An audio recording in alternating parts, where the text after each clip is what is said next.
Welcome to Ozona, Texas. This vast 6,000-acre ranch is home for many different species. On this trip, we are joined by James and Hunter Williams, aka Hunter Panther Williams. But this year is going to be a little different because the forecast calls for dense fog the entire time. For the next 4 days, we will be cut off from the outside world with one goal in mind: to fill our tags. Welcome to Season 2 of the Hunting Challenge.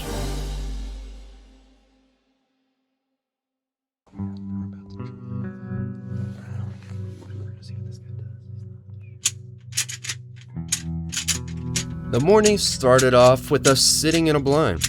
A buck came up to the feeder, but he wasn't a trophy. So we decided to use the rattlers to hopefully bring him in closer for a better look. But no luck.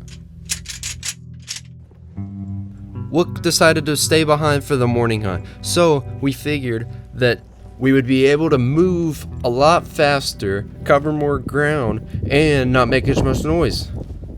With a place that didn't get a lot of rainfall a year, we decided that there is a chance that a lot of animals are just bedded down because they're not used to all this rain. So, after an unsuccessful hunt, we headed back. Once we got back to the cabin, we tried out a new pistol on a pumpkin, and the goal was to shoot the stem off the top. Of course, we didn't just waste it, so we threw it out for the wildlife. Now, let's check on JP and see what he's doing.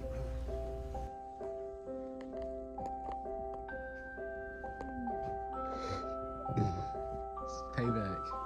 I'm in bed though, not in the blind. Well, it was comfortable. That's what it feels like. Business. You don't know what it feels like because you were asleep. Exactly.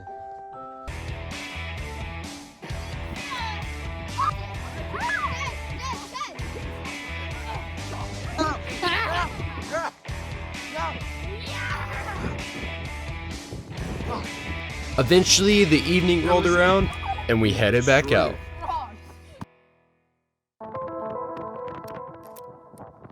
We decided to head to Redtail in hopes of finding a pig coming out in the last couple minutes before it got too dark to see. For a few hours, nothing moved.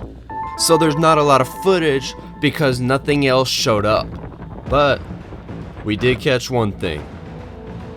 A boar had decided to walk out in the last 30 minutes of light. So Wook and I lined up a shot, and we took it. I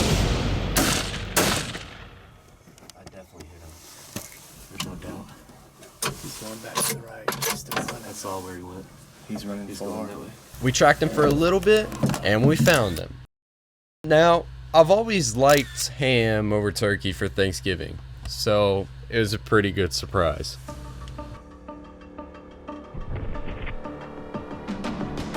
With only 1 day left on the trip and only one tag left to fill, we got to work. Now, the rain had not stopped from the night before, and it continued to pour all morning, so we had lost the hunt. So, we now had one less hunt to work with and some brutal elements against us. Because of the sheer amount of rain we had the night before and continued over into the morning, we were stuck inside for a couple hours.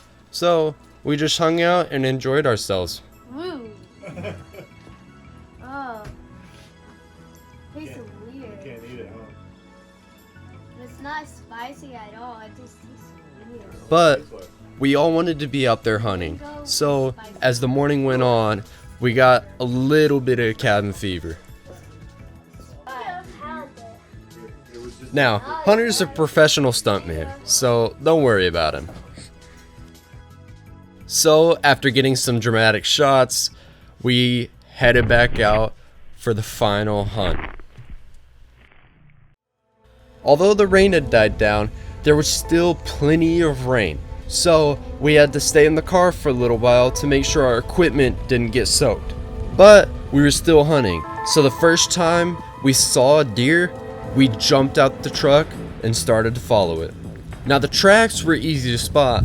The only problem was there were lots of tracks because of the amount of rain in the past 48 hours. Because of the constant rain and an evening hunt still in the future, we were very limited to how long we could stay out at the truck before our equipment and our clothes were going to be soaked. But as we were heading back to the truck, we came across a doe that we had passed earlier. But because of how much limited hunting we had left, Wook set up for the shot. But because of the rain and the cold temperatures, the scope was becoming foggy and covered in water, so it was hard to get a shot off. So when the time came to pull the trigger, no shot was taken. We had found ourselves back at Redtail for the evening hunt because the places we were gonna go were soaked to the brim. Nothing was drying those blinds, and so Redtail was the best we could do. But how little success we had prior, we didn't really expect anything to show back up. But I think I can speak for Wook and myself that whether or not you have a successful hunt, sometimes a trip isn't about the final product. Sometimes it's just about the time you get to spend in the outdoors with your friends and family doing something you love. And I think that's the beauty of hunting, is it doesn't matter what the outcome is.